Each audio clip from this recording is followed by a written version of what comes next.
Howdy, this is Splash of Gas with Dave Weichert, a NASCAR and racing podcast. Grab your poker faces and chips. NASCAR would continue their West Coast swing heading to Vegas. O'Reilly and Cup Series would be ready to put down their cards.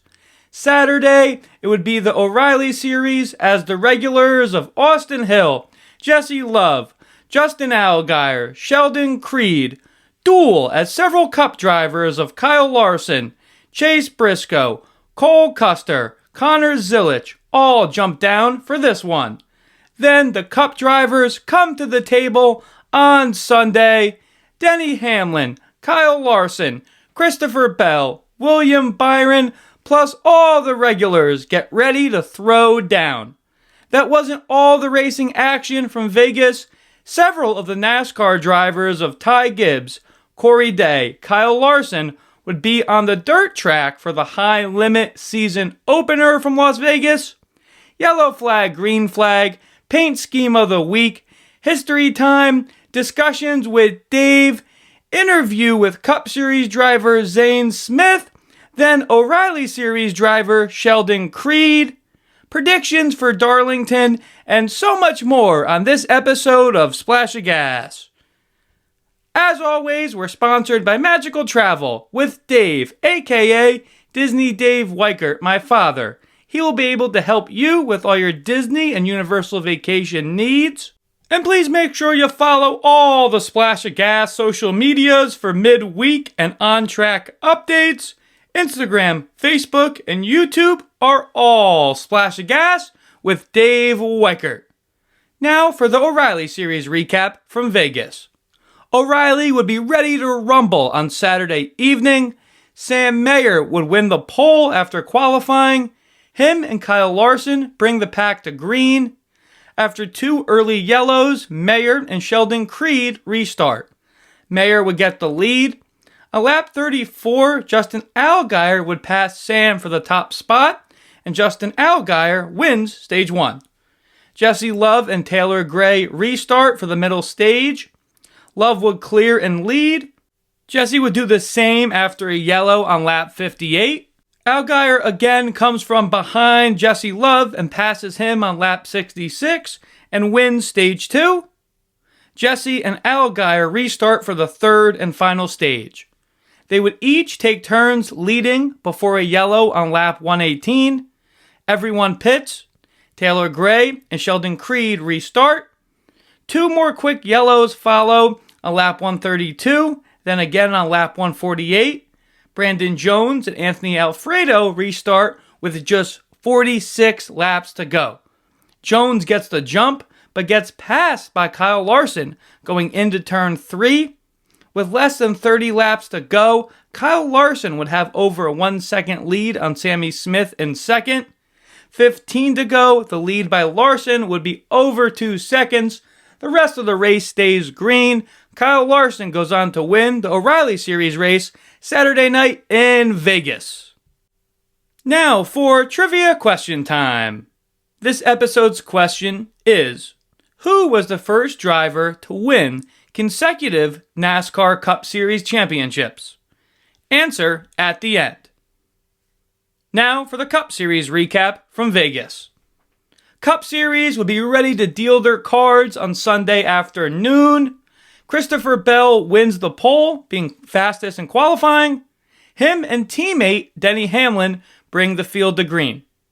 Couple laps in, Hamlin would take the lead over from Bell. After the first pit cycle, Denny would again cycle to the lead. 8 laps left in the first stage, Christopher Bell would get past Hamlin and win stage 1. Bell and Kyle Larson restart for the second stage. Bell, Larson, and Chase Elliott all battle for the lead early, with Kyle coming out leading. During the pit stops, several, including Denny Hamlin, Chase Briscoe, Ty Gibbs, would all get caught speeding on pit road throughout the day. After green flag stops for the second stage, Larson cycles to the lead. William Byron would start to make a late surge, and with 5 laps to go in stage 2, Willie B would get past Kyle Larson, and Byron wins stage 2. That same pairing restarts for the third and final stage. The only yellow of the race would occur on lap 211, as Connor Zilic spins after not seeing Ricky Stenhouse Jr. coming to pit road. The rest of the lead lap cars pit during this yellow. Christopher Bell and Denny Hamlin restart with 49 laps to go. After battling for a lap, Hamlin would grab the top spot. 15 laps later, Chase Elliott would get the second. Could he pass Denny? 7 to go. Hamlin's lead would be over a second to Elliott. 2 laps to go. Chase gets within half a second of Denny. But Denny would just be too far out to catch, and Denny Hamlin wins in Las Vegas. Quick look back at the predictions we made. O'Reilly Series, I went with Justin Allgaier. He wins stage 1 and stage 2, but in the end finishes 4th. Cup Series, Christopher Bell wins the qualifying and the first stage and comes home in the P4 spot. Yellow flag, green flag. Yellow flag O'Reilly. Another tough day for Nick Sanchez after a rough day out in Phoenix. He finishes 38th. Green flag O'Reilly. JRM Junior Motorsports is on a roll and has won the last 3 O'Reilly Series races. Yellow flag Cup Series. SVG. Tough day for him as he bleeds a lot of points away with a P36 finish. Green flag Cup Series. Joe Gibbs. Hamlin, Bell, and Briscoe all in the top 5. Could they have done better if they didn't have those pit road speeding penalties? More on that shortly in the show. Now for discussions with Dave. Denny's win Sunday in Vegas gives him of 10th all-time in NASCAR Cup Series win. The win this past Sunday marks his 61st win at the Cup level. Denny, as we've been talking the last 6 months and going back even farther, has gone through a lot. His dad being sick, the lawsuit with NASCAR, then the fire at his parents' house, which unfortunately claimed the life of his dad. And oh yeah, not to mention the way last season ended in Phoenix with the championship slipping out of Hamlin's fingers at the end. In the post-race interview, you could see the emotion in Hamlin's face. And Denny has been honest. It took him a little bit to really want to get back in the car and to enjoy it again for this year. Luckily for Denny, on this past Sunday, he had most of his family out in Vegas, his 2 daughters, his son who is less than a year, and his mother. Hamlin, at the end of the race, was embracing with his mom. Denny went on to say, "It's great that mom gets to see us. I know dad's still saying, that's my boy." How many times will we see Hamlin in victory lane this year? And can he get his sought-after championship? We'll see. Nonetheless, as a human and a fan of the sport, great to see Denny have that moment with his family in victory lane. Next topic, Gibbs and the speeding penalties.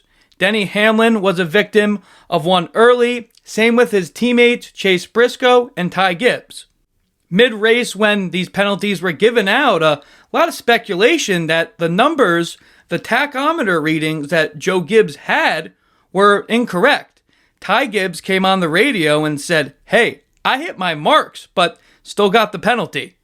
In the end, all 3 drivers were able to overcome the early pit road speeding penalties, all being in the top 5, and we see Hamlin nab the trophy. All in all, yes, Joe Gibbs gets the win. But if these penalties don't happen, and Denny did look at the end of the race to have the strongest car. If these penalties don't happen, can Gibbs or Briscoe get in the mix? We'll never know, but just food for thought there. To the dirt track, mentioned in the intro, the high limit sprint car season would start at the dirt track out in Vegas. NASCAR names of Kyle Larson, Corey Day, and Ty Gibbs would be doing double duty on the asphalt and dirt. Ty Gibbs went for a wild ride one of the nights after he made contact with Corey Day.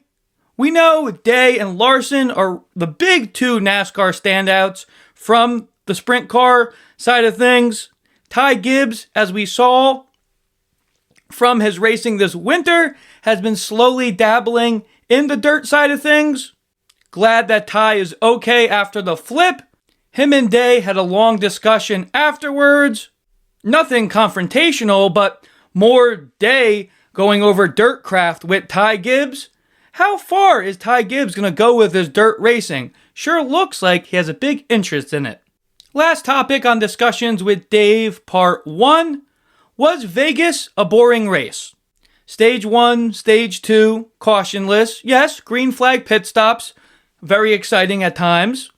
Caution in Stage 3 was really a green flag pit stop that went wrong between Connor Zilisch and Ricky Stenhouse Jr. Zilisch did say, hey, I did not see Ricky's hand. Realistically, from what we saw earlier in the day, the race was going to come down to Denny Hamlin, Christopher Bell, Kyle Larson, Byron, and Chase Elliott. And in the end, that's what we saw. Would it have been nice to see a little bit of side-by-side racing and battling, extending more than a couple laps? Yes, it would have.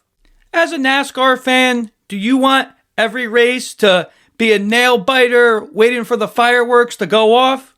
Yes, of course. But that's not going to happen every race, unfortunately. Not that Sunday's race in Vegas wasn't over-the-top exciting. In the end, it was just a normal race. Nothing to go right home about, but still great to see Denny Hamlin in victory lane. Expect to see more fireworks as the Cup Series heads to Darlington this upcoming Sunday. Now for our first guest of the episode, Cup Series driver Zane Smith. Here's what Zane had to say.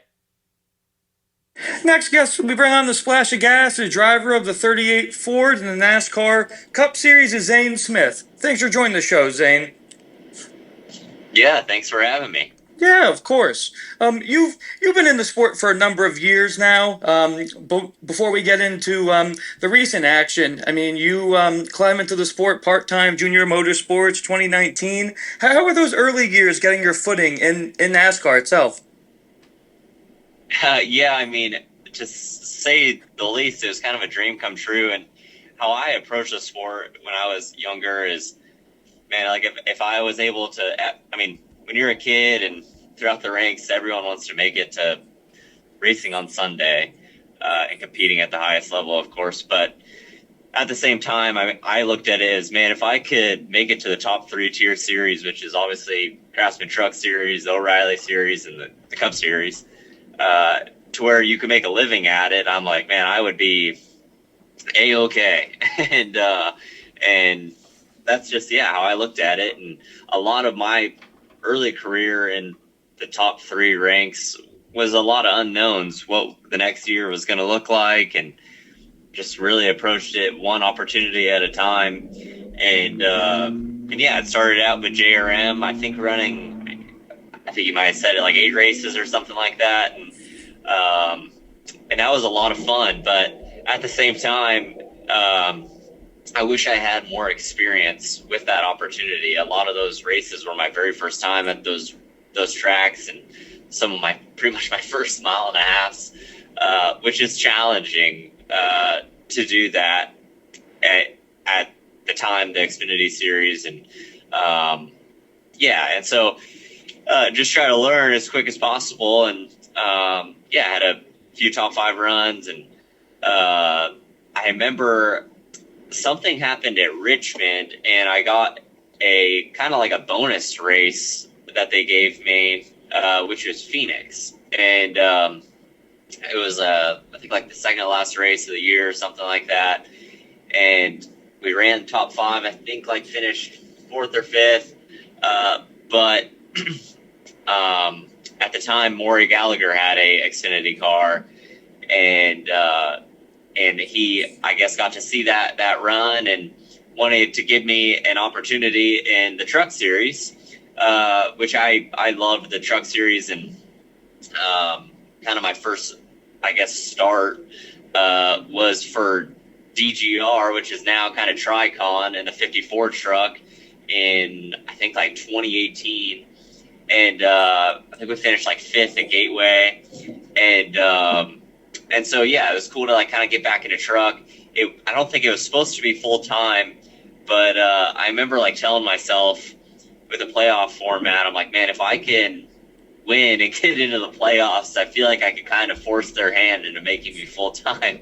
And so we came close a lot throughout early in the year. And then I was able to get my first truck win at Michigan, which was kind of unexpected, rewatching that race and whatnot and reliving that. And then, yeah, we were into the playoffs, which is cool. And it was kind of a weird year because it was COVID, and we didn't know if we were going to be racing at all. We were racing on iRacing. And then, yeah, won a few weeks later, like Dover, which was cool, and then made the Final Four, which is even better. And man, yeah, throughout that time, it was kind of one opportunity led into the next. And so, yeah, I raced the next year at GMS after finishing second in the championship, and was looking to hopefully get that championship going into 2021. And just had kind of an off year.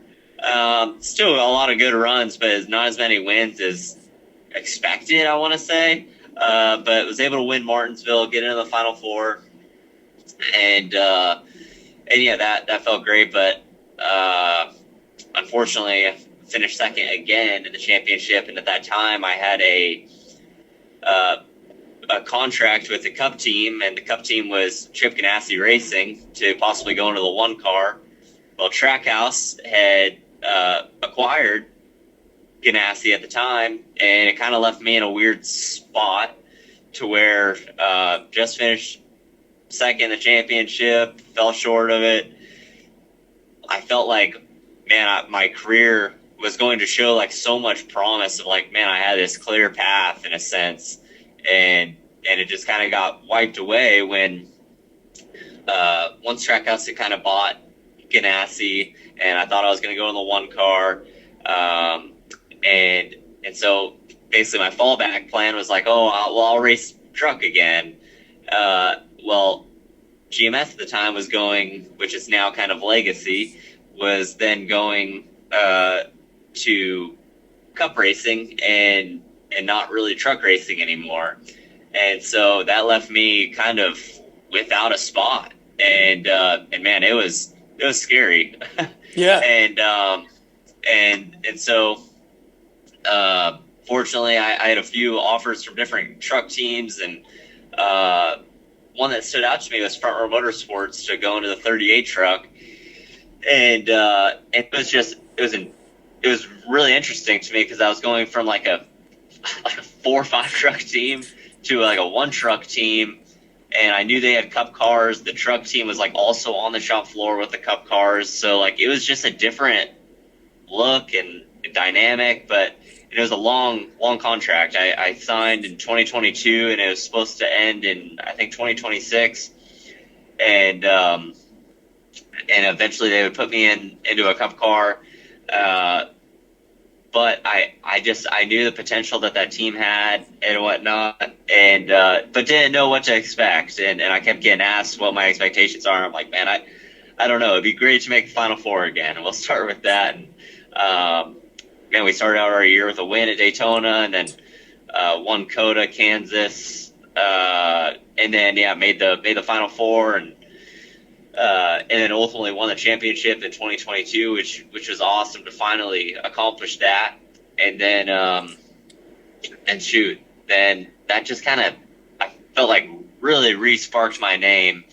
And raced again in 23, had a few more wins, and I got approached by Trackhouse Racing kind of full circle from early in my career. And with all the charter stuff going on, I was kind of put on loan to where I was put at Spire Motorsports, to where I was sort of half pregnant with 2 teams.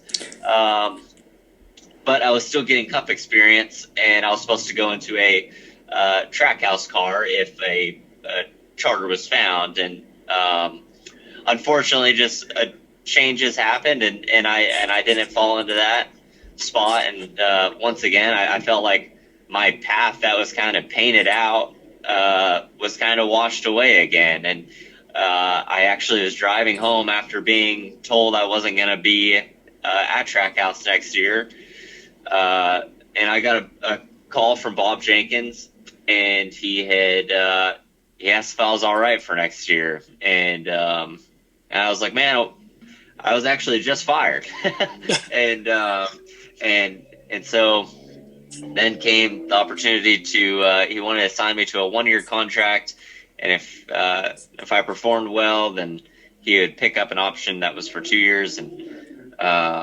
did so, and so yeah, that's where I'm at now in the 38 Cup car, obviously, and man, it's been really fun to be back and trying to make some great Cup memories as we did in the Truck Series, and so we're getting closer to that, and building. Man, it feels like people say every year, but I feel like building every week, and so hopefully we just keep that going.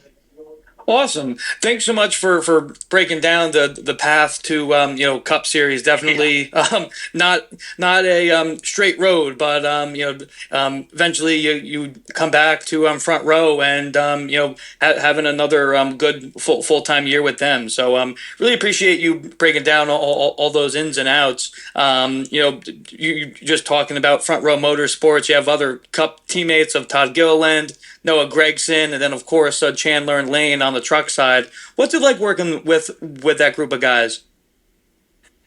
Yeah, it's been a lot of fun to have, on the Cup side, two of my best friends as teammates, and I feel we all obviously work really well together. And then just the stuff you do throughout the week is a lot more enjoyable, to be honest. And then on like the truck side, I've gotten to know Lane obviously over the past few years, and he's a cool guy and does a great job in the truck. And then I've known Chandler for quite a while. We battled for a lot of our careers, and I think Chandler is a great talent. And yeah, so it's kind of cool, confusing probably for a lot of fans, two Smiths in a 38, but I think both of them have a ton of talent, and it's always exciting and fun to pull for them on Fridays or Saturday, whichever it may be. And they've been doing a great job this year. I think Chandler's leading the points, Lane just came off of a win. They're both doing great. So it's cool to pull for them. Yeah, awesome. Thanks for touching on that. And yeah, each of them with wins this early on in the season, so shows a lot about Front Row. Getting into this season, Daytona 500. That the end was crazy, as we know. I mean, you finished P6 there. Then next weekend in Atlanta, another top 10 finish for you. How are you feeling for first couple races this year already?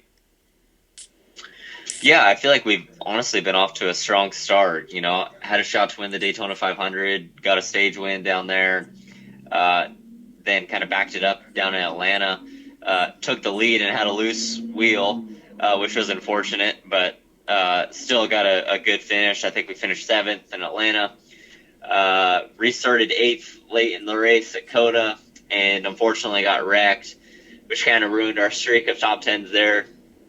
And then went to Phoenix, kind of a similar story. Probably was going to be a top 15 to 18 day, and who knows, possibly top 10 with how people are falling off there. But got wrecked again, and then this past weekend at Las Vegas, just had a smooth and solid day. Really, we were fastest car on 15 lap average. Qualified 12th, which was great for us, how early we had to go out from the past couple weeks with the metric. And then throughout the race, felt we ran anywhere from 11th to 15th all day. I don't think I got outside the top 15, and finished 12th in both stages and finished 14th in the race. So, and to be honest, I think Vegas has been one of our worst mile and a halves as an organization. So that shows a lot of promise for hopefully later in the year when we get to some of our better mile and a halves, which is cool. But yeah, everyone did a great job yesterday. Pit crew was unreal. They've been awesome to have this year. And yeah, we just had a smooth day all around. So just need to keep chipping at it. Got it. Thank you for going over that. And yeah, definitely from Phoenix, a lot of wrecks, and then into Vegas yesterday and come away top 14. How do you feel going into Bristol this upcoming Sunday? Well, yeah, we got Darlington this weekend. Oh, Darlington, yeah. With this new package, and yeah, it's going to be obviously crazy. So there's a lot of unknowns, but Darlington in the past has been a great racetrack for us. And then, some fun ones with Martinsville, Bristol coming up. I won Bristol last year, and it'd be cool to try to get some redemption there. Cool, yeah. Bristol's going to be the next track that I'll be at, so definitely looking forward to that one. And this year your crew chief Ryan Burgenti is calling the shots again. What's it like to build with him? Yeah, Ryan Burgenti has been awesome to work alongside. I feel like we both just want to win really bad, and that's who I want as a crew chief. And so, man, Ryan has been great. His strategy calls have always put us in some good positions to execute, and just my whole team has been a lot of fun to work with. And so, hopefully my future aligns with theirs for quite a while.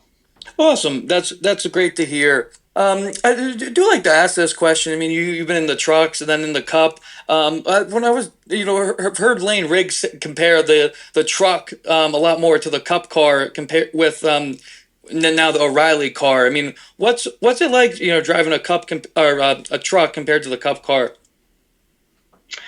Yeah, well, I mean, the Cup car is definitely, I think, on its own island of what it drives like. But to, I think, Lane's point, and I feel my thoughts kind of align with that, is the O'Reilly car is a great race car and puts on some awesome racing.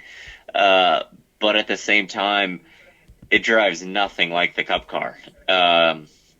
And I think the truck in different dirty air scenarios and different racing scenario drives a little bit more like the Cup car, and I think that trumps the O'Reilly car with that. And so just preparing you for the dirty air scenarios. And so that's just my opinion. But yeah, definitely the O'Reilly car is probably one of the most fun to watch for sure. Awesome. No, really appreciate that insight. And last question, the playoff system, as we know, changes from last year, going back to the chase. I mean, right now, after Vegas, you sit 19th in points. How are you going to get that 38 into the playoffs? Man, I think just keep doing what we did this past weekend at Vegas and keep chipping away at it. I feel if we can score some stage points throughout these weeks and just have solid, smooth days, and making our bad days not so bad, I think that'll just pay the difference.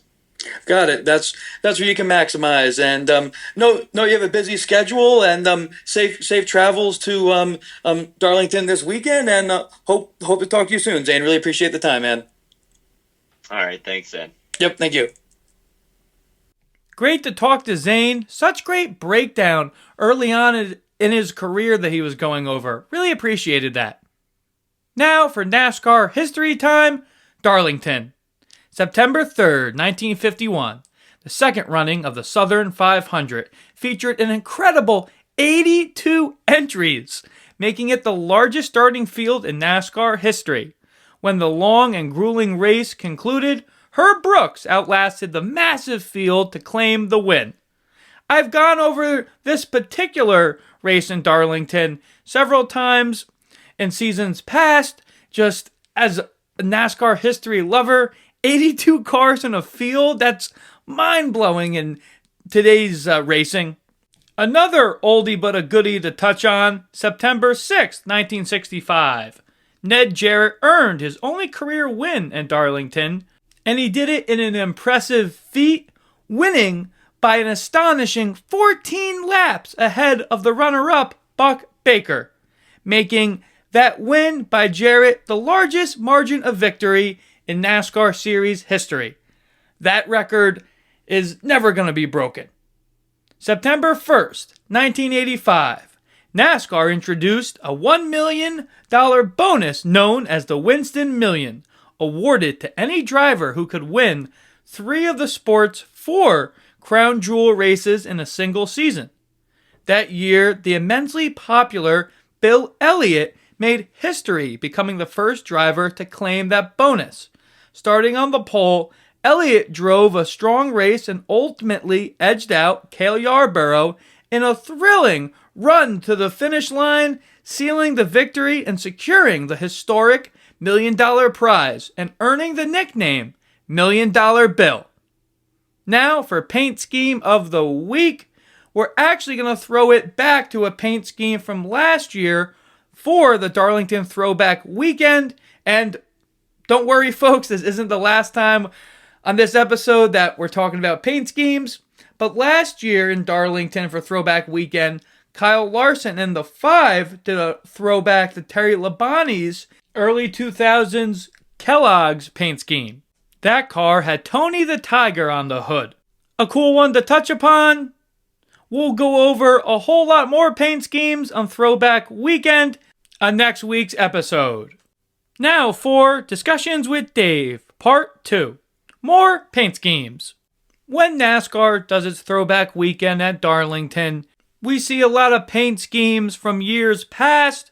Many of these are odes to the legends of the sport, and another one that has just been released.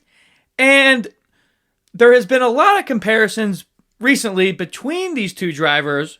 Carson Hocevar is going to run a Dale Earnhardt throwback paint scheme to the Wrangler number 2 car. Chili's is the main sponsor of this one, and from the pictures that have been leaked already, this car looks tough and clean, with many comparing the young Hocevar's driving style to Dale Earnhardt. Also, Carson is a big Dale fan himself. If you've seen on his YouTube page, he owns a Dale Earnhardt number 3 truck that he pretty much uses as his daily driver. Awesome paint scheme nonetheless. Can't wait to see this one out on track in Darlington. Next topic, post-race Daniel Suarez and Ross Chastain. This was probably the most exciting part of the race last Sunday in Vegas after the Denny Hamlin emotional post-race interview. Suarez and Chastain were just teammates with Trackhouse for a number of years, and Fox didn't really do the best job of showing what led to the moment exactly, but on the cool down lap, you see the one of Ross, take a nudge at Daniel.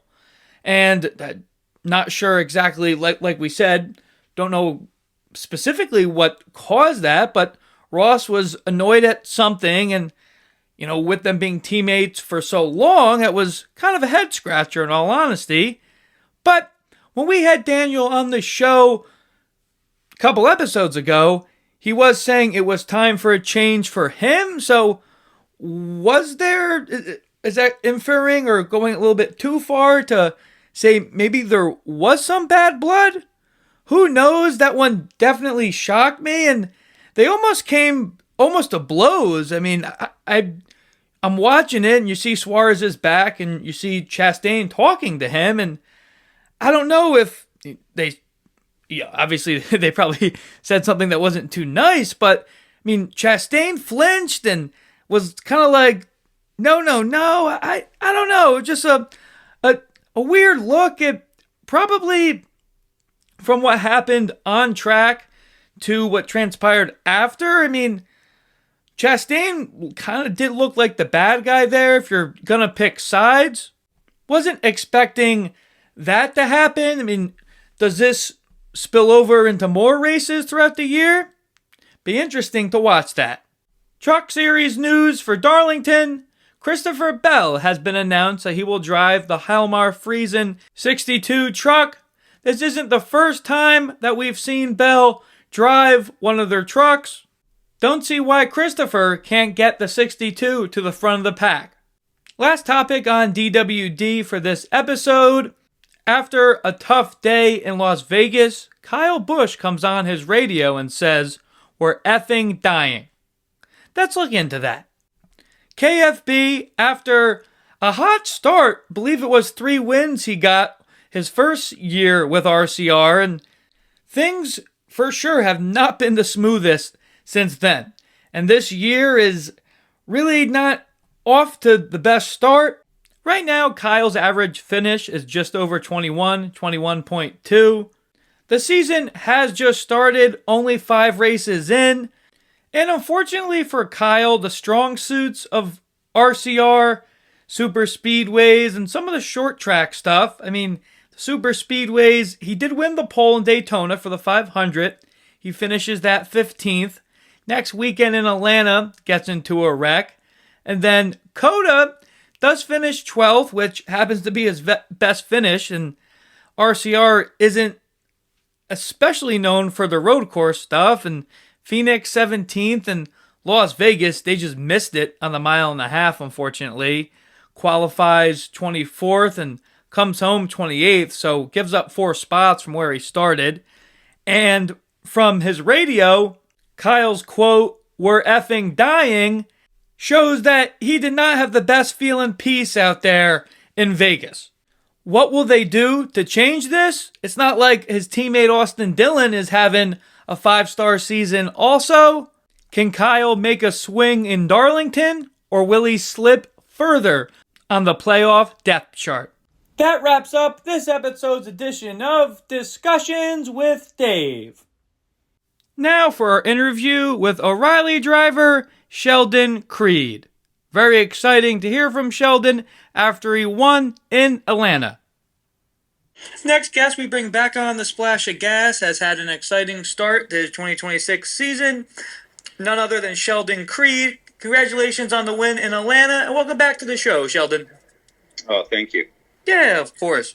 Before we get into this season, last spoke to you after your P3 finish at the Chicago Street Race last year. You make the playoffs and into the round of 8, but a point hole leaving Dega, and you weren't able to clinch into the Champ 4 with the win in Martinsville, but still strong in Martinsville with the P4 finish at the paperclip, then P8 in Phoenix. How would you sum up your 2025 season with Haas Factory? I thought it was, strong. I wouldn't say it was great at all times, but like you said, went to the round of 8 and then got caught up early in Talladega. Just put us in a hole for points, and felt like we had, decent days going into Vegas and then Martinsville. And finished strong in Phoenix, but always just want to be better and run towards the top 5, every week. So, I feel like we just wanted to be better, and kind of put our heads down over the off season to improve. Awesome. Can definitely see that already in 2026.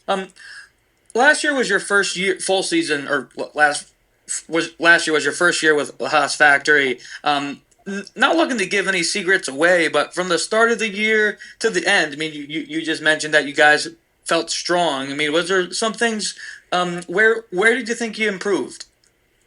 I would say, a little bit everywhere. Obviously going to a new team for the 3rd year in a row, has its challenges, just, trying to learn everybody and just trying to, get, the crew chief to learn what I like, and then I learn, his adjustments and what does what. So, that took a little bit of time, and felt like we were fast at times and consistent, and then there was other times, we just struggled a bit. But I felt like we were always trying to improve and get better, and felt like we, figured out a lot of things over the year to help us for this year. And just being able to, gather notes and create a notebook for the two of us, has helped tremendously going into this season.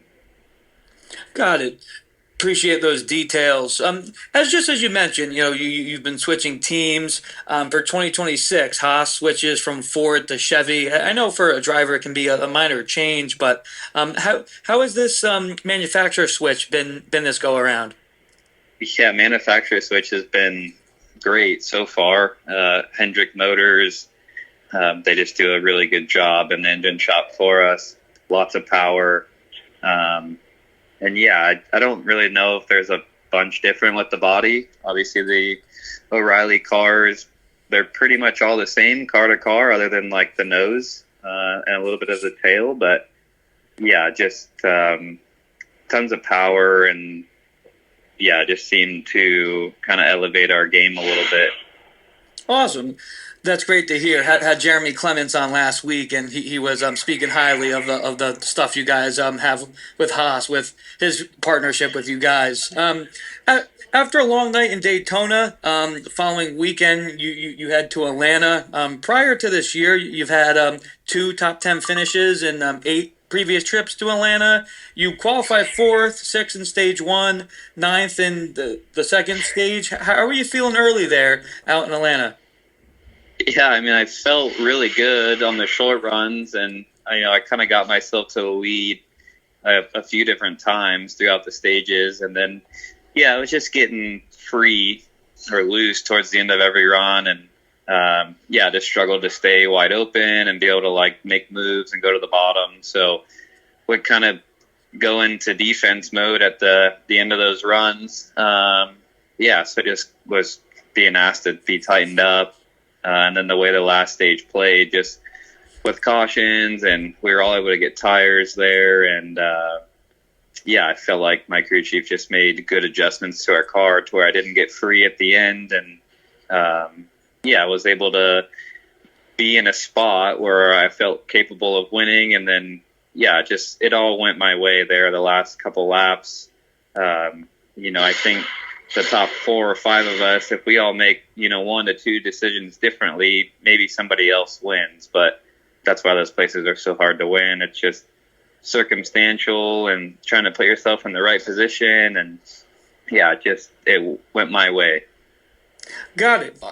Appreciate that insight. Definitely was a wild final laps there. You mentioned post race after you won the truck championship in 21. I mean, Xfinity, now O'Reilly, hasn't been the smoothest for you at times. I mean, knowing your journey through the sport, I mean, what was that feeling getting the checkered flag after so many close times before? Yeah, it was awesome. Going from trucks and winning a championship and winning 8 races in 2 seasons. I felt like I was going to go to RCR, and probably knew that there was going to be some growing pains, going to a different team and a different race car.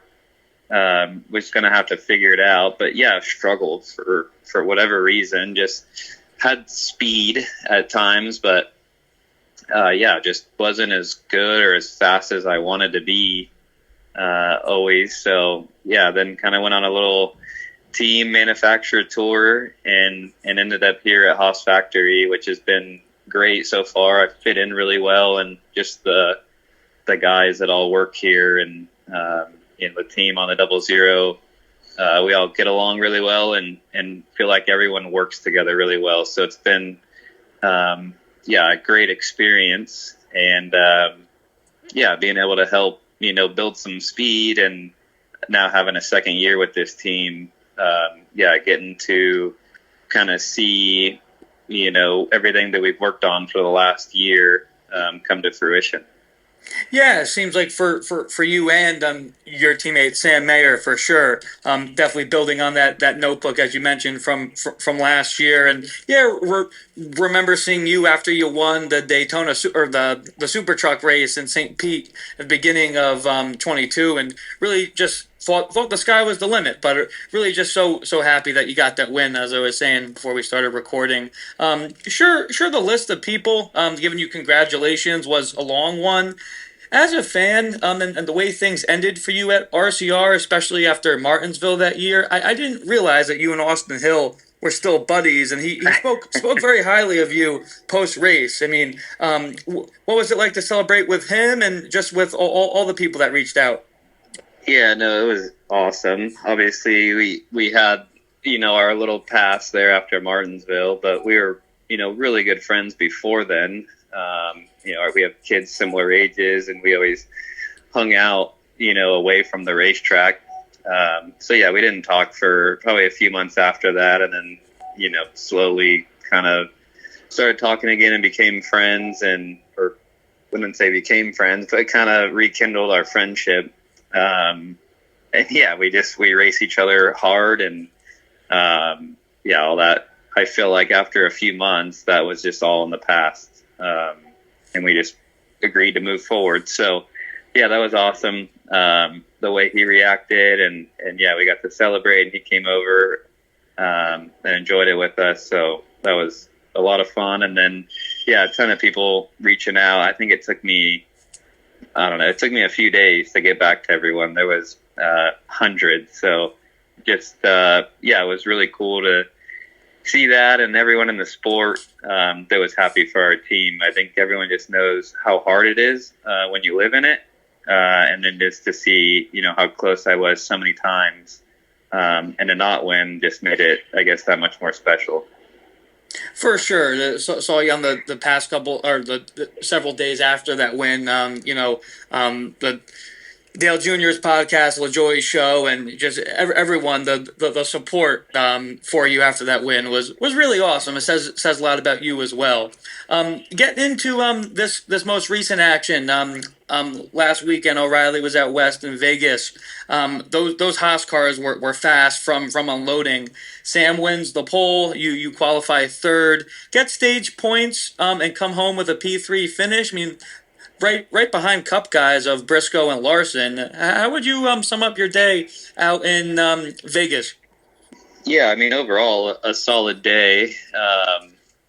What I love about it is we still have room to improve, and our cars are fast right now. So love that we still have room to go up. I wish I would have done a couple things differently. I wish I could have the last two runs back, just restarts, and kind of how I played with runs. And if I just maybe changed a couple things, could have placed myself better and maybe got the lead at the end on that last restart, instead of getting myself shuffled to 6th or 7th and then having to work really hard to get back to second. Just kind of burnt the tires up a little bit and then fell to third to Briscoe. But yeah, it's always cool to run up there, and those are honestly, maybe, I don't want to say the easier days, but when your car drives better, it makes you be able to focus on other things, rather than when they don't drive good, you're just doing all you can to make speed. So yeah, a few things to clean up, I feel like, on my end, and decision making and just how I play scenarios. But really happy to have another run, and would love to beat the Cup guys. Obviously, I want to race Cup one day, so need to prove that I can run, with them and beat them to get an opportunity to go race on Sundays. Awesome. Really appreciate that, all those details there, and especially at the end with the tires, as you were just mentioning. Since Atlanta, you and the 00 team have really been on a roll. 11th in Coda, 4th in Phoenix, and just mentioned about last weekend in Vegas. With the way the playoffs have changed, rewarding more consistency, going back to the chase. How do you and your team continue on this upswing for the rest of the regular season and, of course, into the playoffs? Yeah, I mean, I think we just keep focusing on being consistent. That's going to be really important for points this year. Obviously, there's no more win and you're in or any of that. So just keeping ourselves up there in points, and I feel like we've found ourselves a good package to work around with, what shocks and springs and things we have going on in the car. I feel really comfortable and probably the most confident I've been in a car in a while. So yeah, it's a great feeling to have. And yeah, just going to focus on being consistent and, keeping ourselves out of trouble. Awesome. Thanks for touching upon that. And last question, have Darlington this upcoming weekend for the throwback race. Any favorite paint schemes from years past you remember out there, and how do you think the racing is going to be for the O'Reilly guys? Yeah, I mean, shoot. There's some good ones. Darlington's the best racetrack on the schedule, in my opinion. My favorite. Awesome. Yeah, they're kind of going away from throwback weekend. It still is considered, but I guess they're focusing more on throwback drivers now rather than paint schemes. But yeah, I've had the opportunity to have some cool ones in the past. I always love, the older ones from the 80s and whatnot. Your Alan Kulwicki's and your Dale Earnhardt. Yeah. I got to do a cool Kevin Harvick one a couple years ago. Done some cool ones, and I love when the sponsor allows them to really make the car look exactly like it did back in the day. So just a cool weekend for our sport, and I hope it sticks around and people still play along and do throwback schemes. Yeah, same here. As a big NASCAR history buff, love that stuff for sure, and really appreciate the time, Sheldon. Again, congratulations on the win in Atlanta. Really hope you get back to victory lane soon, and we'll talk to you soon. Best of luck in Darlington, right, man. Okay, thank you. Awesome, thanks, Sheldon. Bye. Great catching up with Sheldon. Greatly appreciated his time. Now, the drivers to look out for in Darlington, the lady in black, starting with the Truck Series. We start off with the guy that won the race at Darlington last year and the Truck Series championship. Corey Heim will be back in a Tricon truck, this time driving the 5. Grant Infinger, who finished 3rd last year, longtime truck veteran, will be gunning for a victory. 2 more of Heim's Toyota teammates to look out for, Giovanni Ruggiero and Tanner Gray. Corey LaJoie, as we were saying last episode, will be jumping in the 25 All-Star Colleague Ram truck. What can Corey do? Lane Riggs, who won one of the stages in Darlington last year, him and teammate Chandler Smith at a front row should each be guys that should be contending. Full-time Cup driver Carson Hocevar will also be in this one.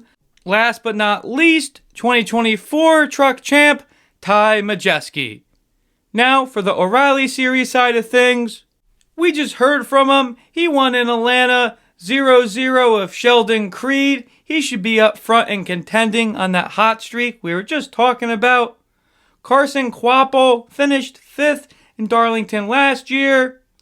Ross Chastain is hopping in the O'Reilly one in this one, driving the 9 for JRM. Ross should be a favorite for sure. Some of his fellow O'Reilly drivers haven't been too keen of him, but Corey Day, I don't see why he can't get back in the top 5 again. Another full-time Cup guy, C. Bell, Christopher Bell, jumping in Joe Gibbs equipment. And don't count out Brandon Jones, who was victorious last year in Darlington as well for JGR in the O'Reilly side. We were just talking to him last episode. Jeremy Clements was pumped up for Darlington. He was saying how much an improvement his equipment is with his partnership with Haas Factory. We've seen how fast Creed and Sam Mayer in that Haas equipment. Can Jeremy get into the top 10, maybe the top 5? Definitely realistic.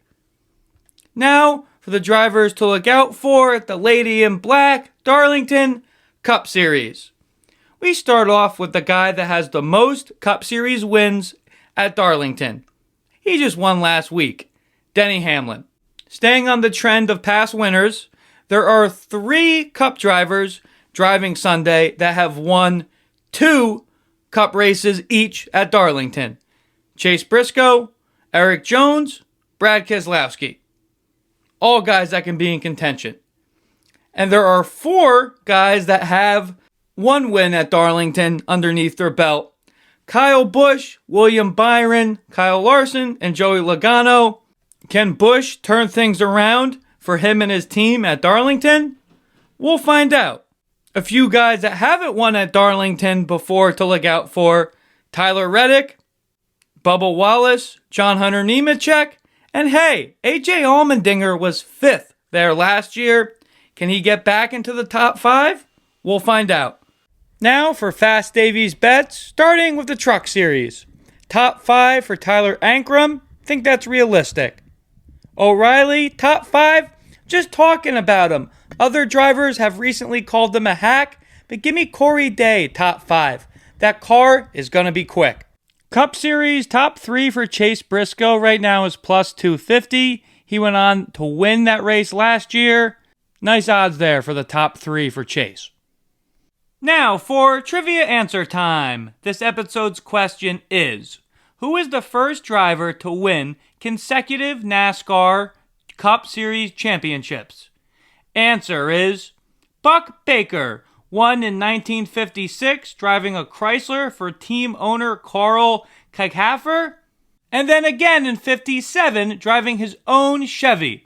Now for predictions in Darlington. Call me a homer, but give me Corey Day in the Truck Series. Can't tell me that last year's champ who won over 10 races isn't going to be victorious in the Truck Series this year. O'Reilly Series, give me Chase Briscoe in the 19. Brandon Jones won that race last year in Joe Gibbs equipment. Chase was also second last weekend out in Vegas on the O'Reilly side. Now for Cup Series, he finished second in Darlington last year in the Southern 500. He's already won 3 races this year. Give me Tyler Reddick to be victorious in Darlington and to get his 4th Cup Series win of the year. As always, we're sponsored by Magical Travel with Dave, aka Disney Dave Weichert, my father. He will be able to help you with all your Disney and Universal vacation needs. He can be reached at DisneyDaveW@Verizon.net. Please make sure you follow all the Splash of Gas social medias. Instagram, Facebook, and YouTube are all Splash of Gas with Dave Weichert. Hope everyone has enjoyed this episode with our interviews with Sheldon Creed and Zane Smith. Till next time, everybody, Splash of Gas out.